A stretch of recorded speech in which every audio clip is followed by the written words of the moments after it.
Hello guys, welcome back to our channel. ഇന്നത്തെ video എന്ന് വെച്ചാൽ PC ബിൽഡ് ചെയ്യുമ്പോൾ നിങ്ങൾ പ്രൊഫഷണൽ ആയാലും ബിഗിനർ ആയാലും 1-2 മിസ്റ്റേക്സ് ചെയ്യാം. അതൊക്കെ എങ്ങനെ അവോയ്ഡ് ചെയ്യുക, അതൊക്കെ ഏതാണ് മിസ്റ്റേക്ക്, അതിനെക്കുറിച്ചാണ് ഇന്നത്തെ വീഡിയോ. അപ്പോൾ ഇതുപോലെ തന്നെയും കുറേ വീഡിയോസ് വരുന്നുണ്ട്. അപ്പം നമുക്ക് നേരെ വീഡിയോയിലോട്ടോ.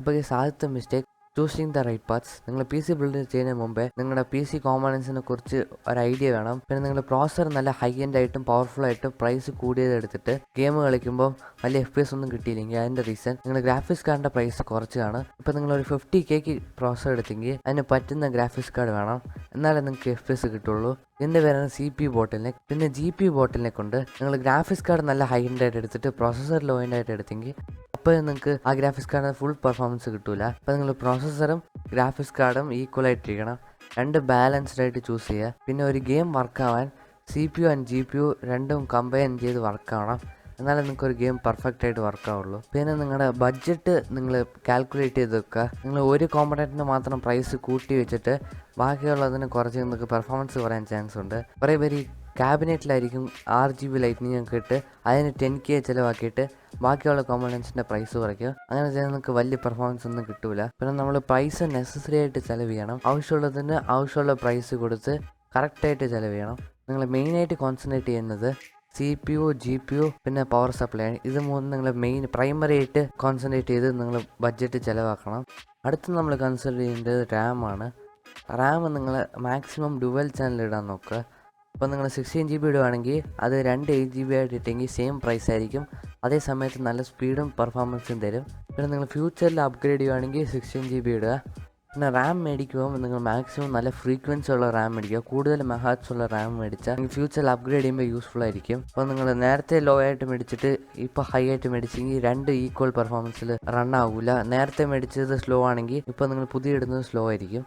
അടുത്തത് തെർമൽ പേസ്റ്റ് ആണ്. തെർമൽ പേസ്റ്റ് നിങ്ങൾ ഒത്തിരി ഓവറായിട്ടോ ഒത്തിരി കുറവായിട്ടോ ഇടാൻ പാടില്ല. ഒത്തിരി കുറവായിട്ടിട്ടാൽ നല്ല ഹീറ്റ് ഉണ്ടാവും. ഒത്തിരി ഓവറായിട്ടിട്ടാൽ ചില തെർമൽ പേസ്റ്റിൽ മെറ്റൽ കണ്ടന്റ് ഉണ്ടാവും. അത് നിങ്ങളുടെ മദർ ബോർഡിൽ ടച്ച് ആയി ഷോർട്ട് സർക്യൂട്ട് ഉണ്ടാവാൻ ചാൻസ് ഉണ്ട്. പിന്നെ യൂസ് ചെയ്യുമ്പോൾ നല്ല ഡീസൻറ്റ് കമ്പനി ആയിട്ടുള്ള തെർമൽ പേസ്റ്റ് യൂസ് ചെയ്യുക, അത് എപ്പോഴും ബെറ്റർ ആയിരിക്കും. പിന്നെ നിങ്ങൾ ഒത്തിരി ചീപ്പായിട്ട് പോവുകയാണെങ്കിൽ കുറേ ദിവസം കഴിയുമ്പോൾ അത് നിങ്ങളുടെ ഹീറ്റ് സിങ്കിൽ അറ്റാച്ച് ആവും. പിന്നെ അത് റിമൂവ് ചെയ്യാൻ പാടായിരിക്കും.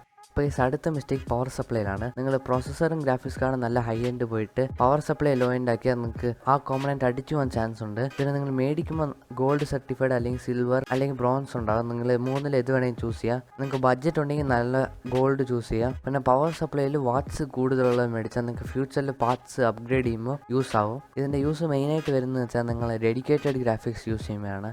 ഇൻറ്റഗ്രേറ്റഡ് ആയിട്ട് ഗ്രാഫിക്സ് യൂസ് ചെയ്യുമ്പോൾ വലിയ ഇഷ്യൂസ് ഉണ്ടാവാൻ ചാൻസ് ഇല്ല. പിന്നെ നിങ്ങൾ കോമ്പണൻസ് ഒക്കെ കാൽക്കുലേറ്റ് ചെയ്ത് എത്ര വാട്ട്സ് വരുന്ന അറിഞ്ഞിട്ട് പവർ സപ്ലൈ മേടിക്കുക. നിങ്ങളുടെ ടോട്ടൽ PCയുടെ ലോഡ് ചിലപ്പോൾ 450 വാട്ട്സ് ആയിരിക്കും.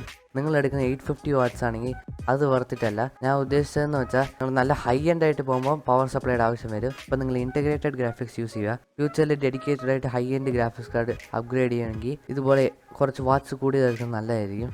അടുത്ത മിസ്റ്റേക്ക്, നിങ്ങൾ എല്ലാ സ്ക്രൂസും ഇട്ടിട്ടുണ്ടോ എന്ന് ചെക്ക് ചെയ്യുക. നിങ്ങൾ ഏതെങ്കിലും സ്ക്രൂസ് വിട്ടുപോയിട്ട് സാരല്ലെന്ന് പറഞ്ഞ് പോയാൽ അത് നിങ്ങളുടെ മദർ ബോർഡിൽ അടിച്ച് ഡാമേജ് ആവാൻ ചാൻസ് ഉണ്ട്. പിന്നെ ഷോർട്ട് സർക്യൂട്ട് ആവാൻ ചാൻസ് ഉണ്ട്. നിങ്ങൾ എല്ലാ സ്ക്രൂ ഇട്ടിട്ടുണ്ടോ എന്ന് ചെക്ക് ചെയ്യുക. അപ്പോൾ അടുത്ത മിസ്റ്റേക്ക് കേബിൾ മാനേജ്മെൻറ്റിലാണ്. കേബിൾ മാനേജ് ചെയ്യുമ്പോൾ നിങ്ങൾ നല്ല ഓർഗനൈസ്ഡ് ആയിട്ട് മാനേജ് ചെയ്യണം, എന്നാലേ നിങ്ങൾക്ക് ഫ്യൂച്ചറിൽ ഡസ്റ്റ് വരാതിരിക്കുള്ളൂ. നിങ്ങൾ ഡസ്റ്റ് വന്നതിന് ശേഷം അതൊക്കെ ക്ലീൻ ചെയ്യുന്ന വലിയ പാടായിരിക്കും. നിങ്ങൾ എത്ര നന്നായിട്ട് കേബിൾ മാനേജ് ചെയ്യുന്നോ അത്ര നല്ല റിസൾട്ട് കിട്ടും, കാണാനും നല്ല ഭംഗിയുണ്ടാവും. അപ്പോൾ ഇന്നത്തെ വീഡിയോ ഇത്രയൊക്കെ ഉള്ളൂ. ഈ മിസ്റ്റേക്സ് ഇവിടെ വെച്ച് തീരുന്നില്ല, ഇനിയും കുറേ PC ബിൽഡ് മിസ്റ്റേക്സ് ഉണ്ട്. ഞാൻ ഏതെങ്കിലും വിട്ടുപോയിട്ടുണ്ടെങ്കിൽ നിങ്ങൾ കമൻറ്റ് സെക്ഷനിൽ ഇടുക. അപ്പോൾ thanks for watching. I know we grew up a little too fast. I miss the days that we chill and relax. Where did the time go? It all passed. Now I need to go back. I had no worries but always had plans. The only thing I did was pick out the trash. Now it's much harder to laugh. Hard to get up and then work on my craft. I need inspiration. Don't need no validation. No more medication. Just trust me.